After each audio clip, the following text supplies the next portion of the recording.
Oh, I loved it. I love Lake Michigan. To this day, I love Michigan, Lake Michigan. We get rave reviews, which is, it really does. It keeps me going. Because we love the Lighthouse and it's a good cause. The Friends were established to buy artifacts for the museum. The river feeds into White Lake way at the other end, which is where they did the lumbering. Without lumbering, this wouldn't be here. Whitehall wouldn't be Whitehall. Montague wouldn't be Montague. It basically created the whole area. Lumbering basically birthed the need for a lighthouse. Meet Karen McDonald in Whitehall, Michigan, curator for the White River Lighthouse for the last 27 years. That's right, since 1983. You gotta love what you're doing for that length of time, and talking to her about the lighthouse, that's obvious.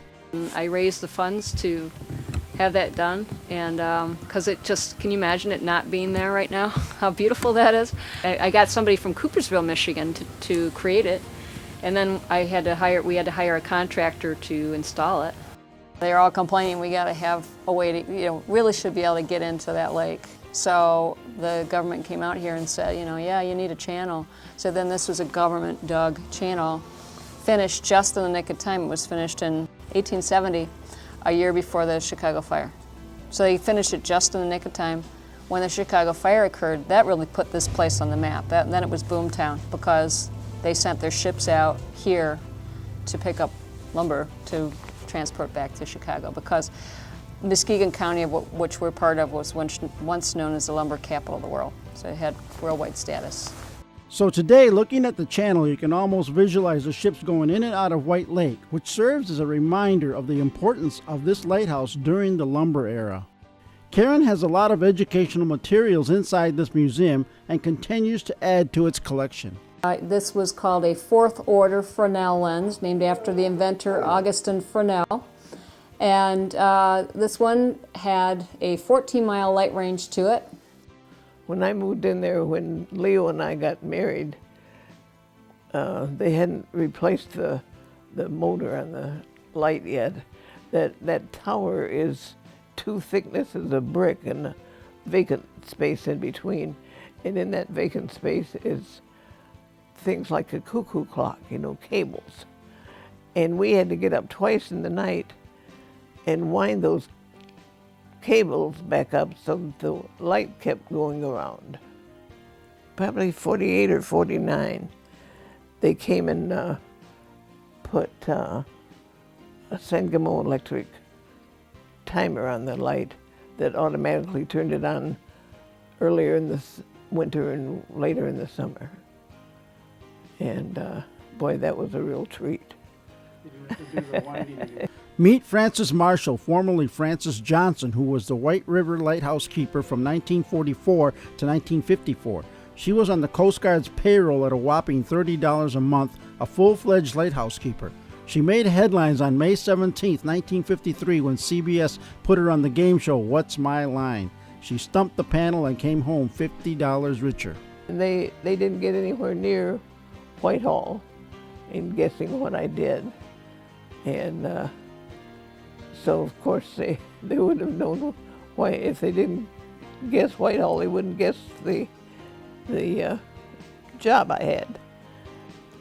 It was just a fun time in my life. It's huge. It's a huge tourist draw. The visitors last year, I think, were around 3,500 during the summer season.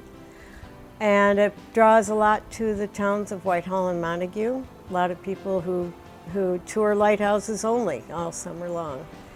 And it's the logo of our township. It's on everybody's signs in town, and there isn't a single little grimcrack that you can't buy that doesn't have a lighthouse on it in town. So, well, we're looking at the original oil house, which was for oil storage. Oil defined as lard oil, and they changed various oils, and then they went to kerosene. Our Friends group basically was responsible for the restoration of this entire project here. It's a 501c3 nonprofit group that helps support the lighthouse. Ah, support.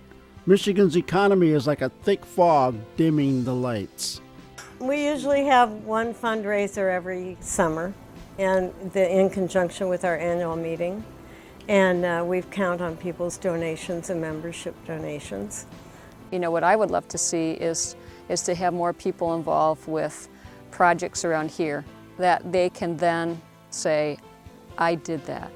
I mean, if you think about what that does for the self-esteem as well. I mean, they just take pride in the fact that I helped out this lighthouse that didn't have the money to do the waterproofing of the basement. We're going to need more paint work. All the woodwork around all the windows and everything that's wood needs another paint job, and the picket fence needs paint. The list is on and on. We want to take down the shutters, the wooden shutters, and restain them because they're fading. You know, the sunlight hits, you know, it gets the barrage of every nasty bit of weather that heads this way off the lake. So it's just a constant upkeep. Well, it's something close to my heart. I grew up as a child at the top of the hill, and the light came through my bedroom every morning and at night. And I just remember with great memories the fishing boats going out into the big lake every morning and coming back around 2 in the afternoon with their catches. And I just don't want to see it go. And I think that it's a huge boon to our economy. And in this downtime, we have to make concessions in areas we may not want to in order to keep our investments going. And this is an investment in our economy. This keeps our summer economy going as well. And I'd certainly love to go out there and live. This is Positively Michigan.